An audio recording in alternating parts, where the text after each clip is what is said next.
Dengan potensi pasar domestik seperti apa Pak, baik dari segmen bisnis untuk kacang-kacangan maupun yang tadi yang terbaru fruit puree? Ya, jadi kalau misalnya di domestik sendiri kategori kacang-kacangan itu masih menjadi menarik gitu ya. Ya masih ada growth setiap tahunnya, biarpun memang nanti nah sekarang yang lebih menarik lagi adalah premium nuts. Yang selama ini di Indonesia kan mungkin bisa dibilang baru mulai gencar 5 tahun terakhir gitu ya.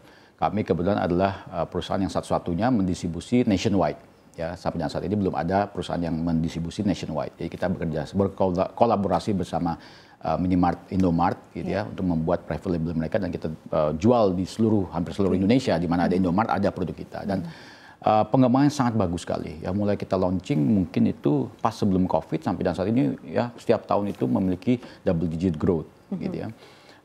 Jadi kami bersyukur bahwa memang ini diterima di pasar karena memang sebenarnya kalau kacang-kacang premium seperti almond memang tidak bisa dibudidayakan di Indonesia. Tapi konsumen kita sudah cukup familiar karena pada saat mereka pergi haji, pada saat umroh itu ya ini oleh-olehnya ini kacang-kacangan gitu ya. Dan sekarang sudah available di pasar dan memang mereka ternyata cukup digemari dan sehat juga gitu ya terutama. Jadi kita melihat pasarnya terus tetap akan meningkat, terutama premium nuts ya. Selama ini kan kebanyakan kacang tanah. Ya. Jadi premium nuts, terutama premium nuts yang mungkin tidak bisa dibudidayakan di Indonesia. Kalau mente kan selama ini sudah ada. Yeah. Ada tapi mahal. Jadi orang ngapain beli mahal tapi selama ini dari kecil juga udah nggak ada yang spesial. Tapi kalau almond, pistachio ini meningkat terus. Kita juga sudah launching produk pistachio, kacang pistachio di Indomart juga dan itu juga meningkat juga gitu. Jadi kita harapkan memang ini akan grow. Nah, kalau untuk fruit puree tadi ya, ini memang untuk industri jus. Gitu. Nah, sekarang saya belum boleh sebut customer karena kita masih NDA, tapi kita sudah ada satu customer gitu ya. Maka kita sudah bangun pabrik, pertama kita akan supply ke mereka dulu dan selama ini mereka import. Karena bukan tidak ada buahnya, tidak ada yang melakukan fruit puree ini di Indonesia. Jadi buahnya available ya dari petani Indonesia, tapi karena tidak ada yang convert atau memproduksi menjadi fruit puree sehingga mereka impor jauh-jauh gitu ya. Malah dari negara India. Jadi pasarnya besar. Dari India, impornya dari India. Justru. Jadi pasarnya besar, buahnya ada, tapi kok harus beli dari India. Nah, kan kita sedih juga gitu ya. Makanya dengan kita buka lini baru ini sebenarnya ya ini bisnis juga tapi juga membantu kita punya petani juga supaya kita bisa petani ini bisa ada penghubungnya ke pasar gitu kan yang selama ini mungkin terputus. Gitu. Artinya untuk pengolahan buah-buahan sendiri ini membutuhkan investasi berapa besar Pak? Ya kita untuk yang buah ini kita kucurkan sekitar 80 miliar gedung bersama juga mesinnya gitu ya karena memang ini high quality dan kita juga ada rencana ekspor, kita juga beli mesin semua dari Eropa. Ya supaya memastikan lah memang karena di domestik belum tersedia teknologinya sehingga ya inilah kita pastikan kualitas juga bisa output dari kualitas produk kita bagus ya. Untuk fruit puree ini nanti ketika sudah rampung pabriknya komposisi untuk pasar domestik dan ekspor ini berapa persen Pak masing-masing? Ya untuk awal tahun pertama kita akan pastikan kita fulfill kebutuhan domestik kita dulu karena ini adalah customer kita yang utama yang kita sudah intens sudah deal bahkan ya belum ada pabrik tapi sudah deal. Jadi secara kualitas sudah oke, secara harga sudah oke.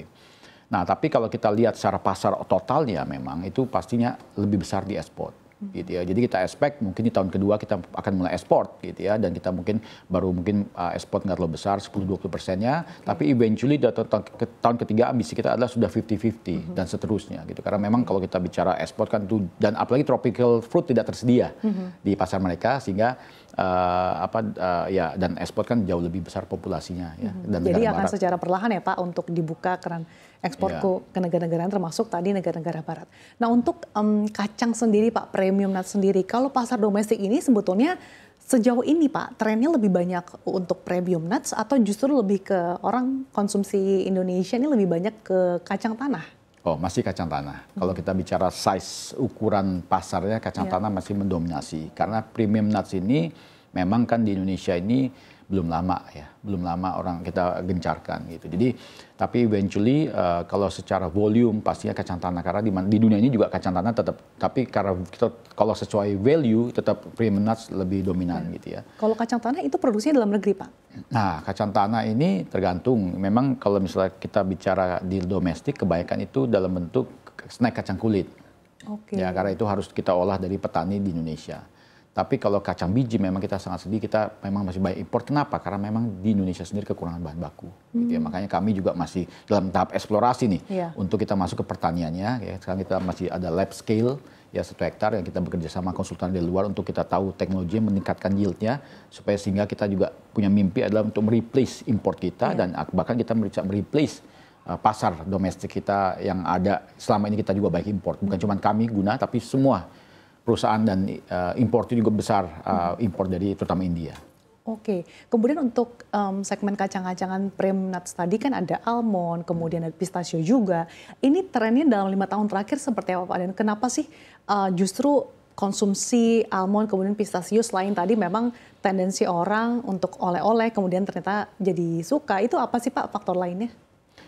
Ya, jadi 5 tahun terakhir ini ya faktor lainnya memang ternyata karena kacang-kacang ini orang Indonesia suka garing ya.